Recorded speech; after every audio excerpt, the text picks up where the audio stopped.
So I don't need to introduce Space Invaders to you.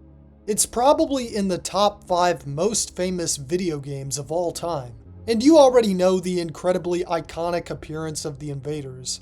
They look like octopi, crabs, and squids. They're sea life inspired extraterrestrials. However, something very few discuss is the 4th Space Invader, the humanoid, almost werewolf-like one seen on the arcade cabinet. These designs look super cool, they're very striking, but they also clash heavily with the design philosophy behind the actual invaders in the game. This makes it seem like the artist had never actually seen the game in action, or was taking heavy artistic liberties for whatever reason. These monsters appear on both the original Japanese Taito upright cabinet and the North American Midway cabinet, so this leads me to believe someone in Japan created the artwork. However, when I try to Google anything about who created the Space Invaders monster, or who created the Space Invaders cabinet, or anything deeper than that, I can't get results. Yes, Google, I know Tomohiro Nishikado created the game itself. Looking into it, the only really interesting thing I could find was that Taito had actually partnered with toy company Figma to produce figures of the monsters, which is interesting. But I did come across some other information about them. Game Informer issue 177. It contains an interview with Nishikado in which the interviewer asked about the monsters on the cabinet. Nishikado replied saying, "The early cabinets had this strange human-like monster on the side. I don't know who was responsible for this or why they drew that, but my guess is that this happened because the artist didn't bother to look at the game graphics, and instead drew something based only from the sound of the original title, Space Monsters." Basically, the original title for the game, according to Nishikado, was Space Monsters, and it was changed last second to Space Invaders by Taito. He believes that the artist drew up the art based on the title and the title alone. That seems very plausible, and like I said, this was my theory as to why they look like that, so we know a very probable reason why the characters look this way, but we still don't have an answer as to who drew the artwork, and Nishikado himself is unaware. It's very likely that the reason for this was because Nishikado and the artist worked for 2 separate companies. However, I cannot find any info on any cabinet designers for Taito in the 70s, and considering how the arcade game business operated back then, it's very likely that the designer for this cabinet was forced to keep anonymity, and no one has ever come out since to take the claim of being the person to draw these Space Invaders monsters. It's a shame, really, because I think these designs contribute to the game's appeal heavily, and I would love to see more of what the artist has done. It seems that Taito still owns the designs given the figure deal, but the identity of the artist behind these designs remains unknown. On September 7th, 1984, Namco released a port of their 1979 arcade hit Galaxian to Nintendo's family computer, after striking a deal with the company to produce games for the platform. The port was originally created to be a test to see if Namco could make games for the system, and they were satisfied with the results enough to release it as their debut title for the system. This port was very historically significant to video games as a whole, as it was only the third-party game to be released for the Famicom, and Nintendo striking a deal with the most popular arcade game company in the world to create games for their system pretty much solidified that Nintendo was going to outpace all of their competition in the video game console market. So that's a cute little story, but the release of this game spawned a mystery that continued for the next decade, because it wasn't released under the umbrella of Namco. It was released under the umbrella of Namcot, and all of their home console video game releases in Japan up until the middle of 1995 would be released under this name. If you spent any time looking at Japanese retro game box art, then it's very likely you've seen it, and it kind of weirded you out. The confusing part isn't figuring out what Namcot is, though. It's 100% confirmed and clear that it was just the name of Namco's home division. However, the origin of the name is mysterious, and it just gets weirder when you look into the timeline of things. As far as I'm aware, Namco released 179 games under the namcot name. All 84 of their Famicom games use the namcot name, all 25 of their PC Engine games use it, all 15 of their Mega Drive games use it, all 7 of their Game Gear games use it, their one and only Mega CD game uses it, their first 15 Game Boy games use it, and their first 28 Super Famicom games use it, and their first 4 PlayStation games use it.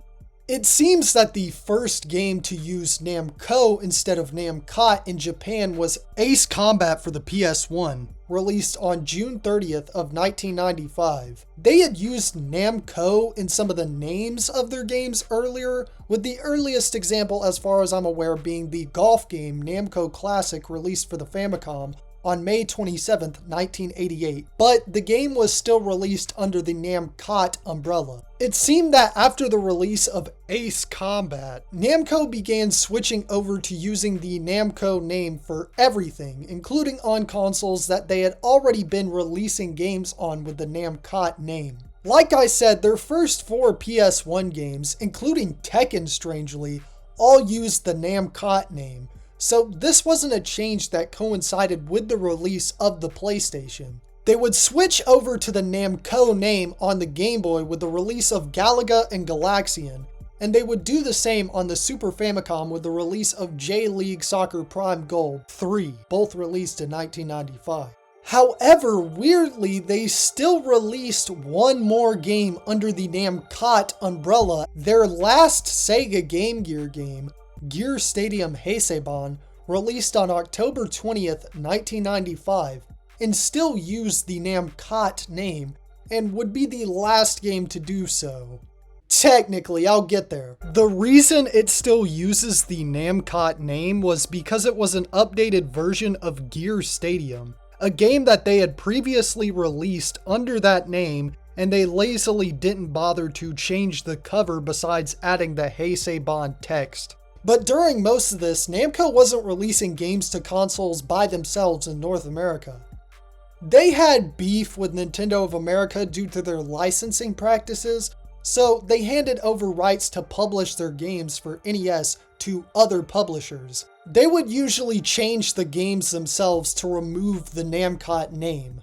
This was also the case on the TurboGrafx-16, where they didn't publish a single game and all of their games were handed off to other companies to publish. From my research, however, it seems that the first game they had released themselves in North America was Burning Force for the Sega Genesis in November of 1990, and they simply used the name Namco.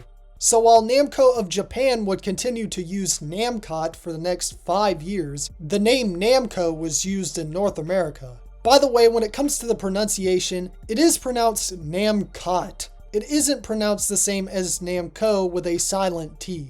There's plenty of proof to back this up, but the best proof can be found by looking at the katakana spelling of the title of Namcot Collection, a collection of some of their Famicom games released for the Nintendo Switch. So we've clearly established what namcot is in a timeline of the usage of the name. So why did they use the name? It's completely unknown why. Multiple theories have cropped up and been passed as fact, but with no source to back them up. But what I think makes this a million times more confusing is the fact that not only do we not know where the name came from, it's pretty much impossible to figure out why they even used it. The most plausible theory is that it had to do with some sort of trademark dispute, but even then that's completely unbelievable, because who else would take the name Namco in the practically barren Japanese video game console market of 1984? You know it's bad when one of the most plausible theories isn't even believable. One other theory I've heard, though, is that they wanted to distinguish between their arcade and home divisions, which makes sense, but almost no other company did something like this, and why would they brand themselves differently instead of just using the different names internally?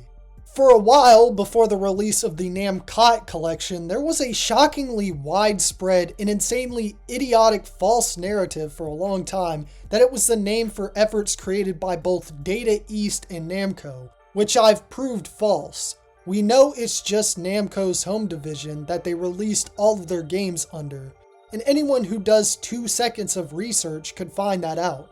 Another theory states that the T stands for Tokyo, as Namco's home division was their Tokyo branch.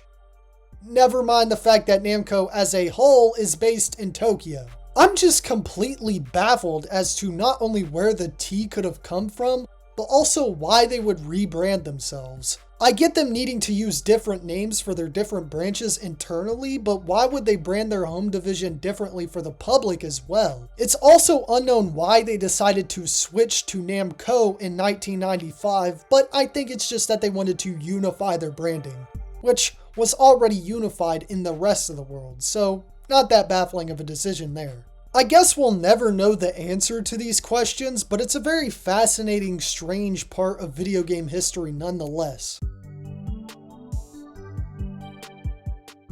Well, after researching into the namcot mystery, I fell further down a rabbit hole of mysterious name origins. So let's discuss another mysterious origin for another name in video games. Lakitu is one of my favorite Mario characters. He's one of the most iconic characters in the franchise. I love the little guy. In fact, Shigeru Miyamoto has said that he's the video game character that represents him the best. Regardless, let's discuss the character's name. His original Japanese name is Jugum. This name derives from a Japanese folktale about a boy with a ridiculously long name that starts with Jugumu Jugumu. And yes, it's so terribly long that I'm not even going to bother to read the whole thing out to you for your amusement. This name is already strange enough, as I'm not sure what this folktale has to do with a shy turtle who flies around in a cloud, but a lot of other things and characters related to Jugum are also named after other parts of this folktale in Japan. But it seems to have no direct relation to what they are as much as it is a reference for a reference's sake. I guess it's just supposed to be a dumb kind of funny, no real deeper meaning behind the joke. However, when Super Mario Bros. Was released in the US, the manual changed his name to Lakitu. It is completely unknown where this name came from. On a Twitter post about this by Super Mario Broth, professional game developer James Montagana replied saying that he heard that the name derived from an anagram of Tukwila, a city in Washington, near where Nintendo of America is located. This sounds reasonable, but there's only one thing. Where's the W? Also, I would ask why they would choose this name, but like I said, the original Japanese name Jugum doesn't relate much to the character either. It's unknown who wrote the US manual for Super Mario Bros. As they go uncredited, but finding out who this person is would be the key to solving this mystery. But until then, I guess we'll never know. What, you thought I was going to get through this video without discussing a Sonic the Hedgehog related mystery? Of course I wasn't. There's plenty for me to talk about. I've already discussed the weird phenomena of every Sonic game released in 2008 having different names in Japan in a pretty crappy video a year ago, which has still gone unsolved, but I need to cover something else. How about the first ring in Sonic Triple Trouble being weird? It follows the animation and palette of the ring on the HUD rather than the other rings, but it still functions the same. This happens in every version of the game, regardless of which character you play as.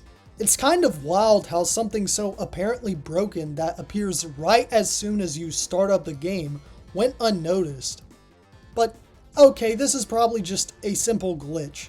What about something a little less pedantic? Probably the most famous unsolved mystery regarding Sonic has to be the weird text in Spring Yard Zone from the first game. In the background of the stage, there's random English words written in the light sprinkled throughout the background. One of the strangest being the word cope.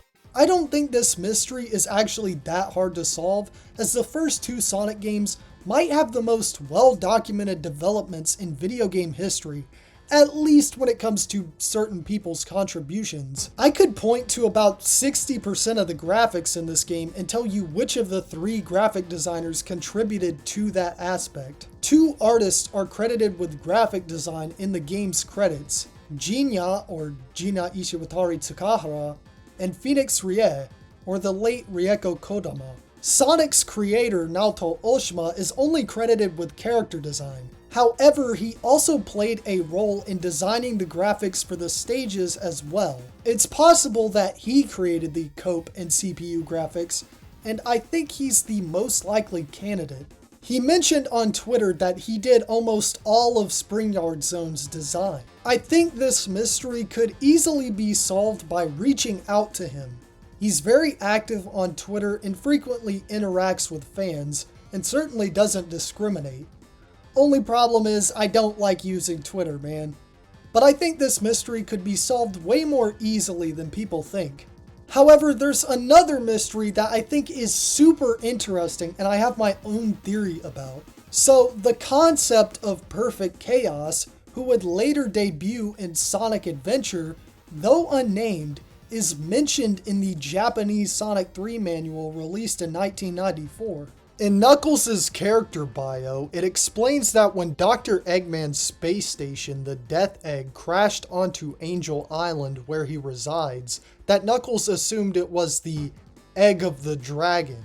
Perfect Chaos, the final boss and ultimate form of Chaos, the antagonist of Sonic Adventure, released in 1998, is clearly dragon-like in appearance and has connections to Angel Island, having been sealed in the Master Emerald that helps the island float. Also, fun fact, when screenshots of Chaos's appearance in the CG intro to Sonic Adventure began appearing online, many mistook it for being a screenshot from Godzilla Generations, another Dreamcast game. Just thought that was funny. There's concept art of what appears to be Sonic fighting a blue dragon and what appears to be space in MTV's Rock the Rock Sonic & Knuckles special, aired in 1994 behind Hirokazu Yasuhara, the designer and director of the game and most consistently underpraised and frequently unintentionally insulted Sonic creator, though I'm obviously going to be a little biased. I mean, where do you think my profile pic comes from? But speaking of him, there's also concept art by him depicting Sonic passing by a mural depicting a dragon, and early concept art for what would become Mushroom Hill Zone, though it's a much more Western style dragon that looks a little goofy. My theory is that after beating Eggman in Doomsday Zone, Eggman would destroy the Master Emerald out of desperation, and Perfect Chaos would appear out of nowhere and be the true final boss.